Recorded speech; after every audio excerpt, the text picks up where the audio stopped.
Even though I'm quite young, I've done a lot of traveling, and a lot of people ask me how. So here's a video about it. I'm gonna lead with my heavy hitter here, tree planting. If you know a tree planter, then I'm sure you probably know everything that there is to know about tree planting because we just won't shut up about it. But for those of you who don't, tree planting is a seasonal job. It goes anywhere from May to August and typically runs in countries like Canada, New Zealand, Australia, countries in the UK even. It's also a piecework job, meaning that you're paid for every tree that you plant, which is typically around 10 to 50 cents a tree.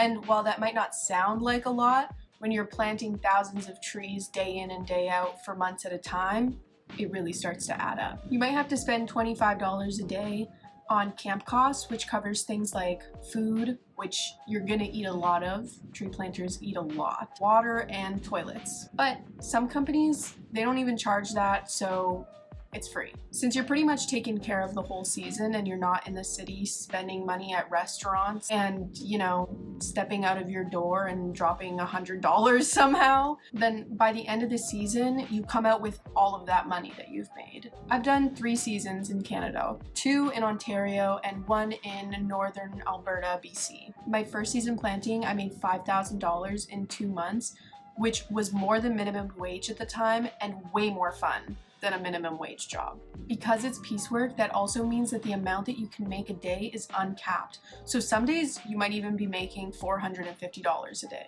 And the more experience you get, the more seasons you do, the better you get, the more money you make. By my 3rd season, I had nearly tripled the amount that I had made in my 1st season. Not only that, but the work environment is so fun. When I tell you that all of my friends are tree planters, I'm not joking. You meet some of the best people. I swear anytime I meet a new planter, I just know that we're gonna hit it off. That's how much I love planters. Did I mention that the parties are amazing? It would be misleading of me to tell you that it's all chocolates and roses all the time. You're sleeping in a tent the whole season.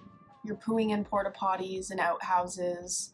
You're waking up at the crack of dawn and putting your body to work day in and day out for months. And also, if you're having a rough day, that probably means that you're not going to be making that much because you're not going to be planting that much.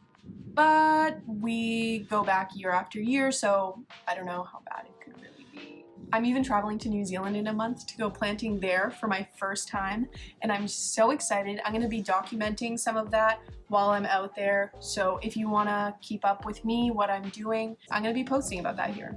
If tree planting doesn't sound like your thing, there are other seasonal jobs as well that are a lot more chill. I've also gone fruit picking, which was amazing. I loved it. I did it in southern BC in the Okanagan. I was picking cherries. It was just such a vibe. Everyone was so nice. It was so warm.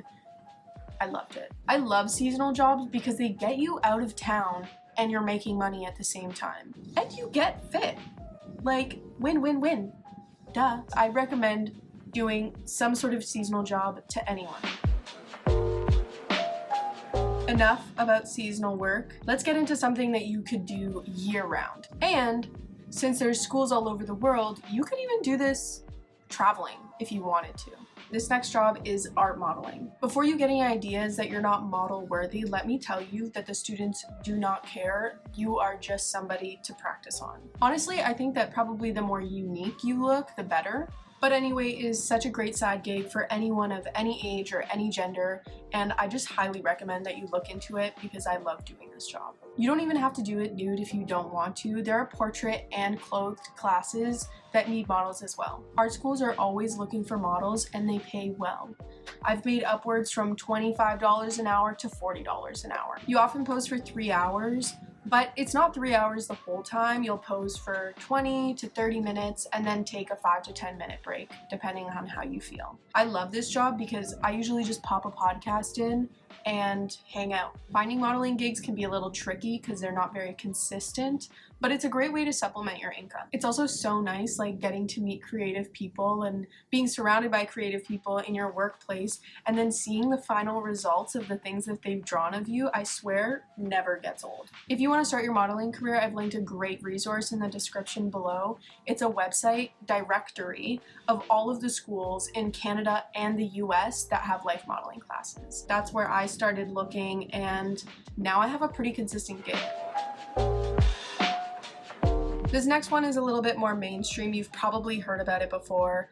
A lot of people that travel do it. It's teaching English. So you can either do this in person in some countries, or you could do it like I do it online. Usually you have to set up some sort of curriculum or lesson to go through with a student, but if that's not really your thing, and I know it's not mine, then Cambly's priority hours might be best for you. Instead of going through a lesson, you have a 15 to 60 minute chat with somebody from around the world that's just trying to learn English. So you get to hear about their stories and they get to practice their English. It's a win-win, especially if you're extroverted. You also get to choose when you want to work, so it's super flexible when you're home and also traveling abroad.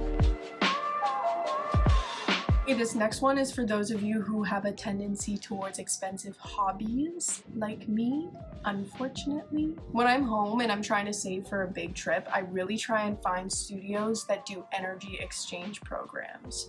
So basically, you help out at the studio. I've done it at a yoga studio and a pottery studio before, in exchange for free time. So this could look like 4 hours of free time at the pottery studio or unlimited yoga classes. I don't know, if you're like me and you can't justify spending $30 on one yoga class, but you have 4 hours in a week that you're okay with exchanging, then definitely check this out. It doesn't necessarily put money in your pocket, but it doesn't take it out either, so that's a win for me. Since doing this, I've learned a lot about how to run a yoga and a pottery studio, which obviously they're my hobbies, so it's right up my alley that maybe in the future I'll open up one of these kinds of studios. Definitely look into if there's any places in your neighborhood that do this, because it's so underrated. Here's a quick roundup of all the jobs that we talked about. There was tree planting, fruit picking, teaching English, art modeling, and doing energy exchanges. Let me know if you want me to do a separate video diving a little bit deeper into some of these jobs. Thank you. Bye.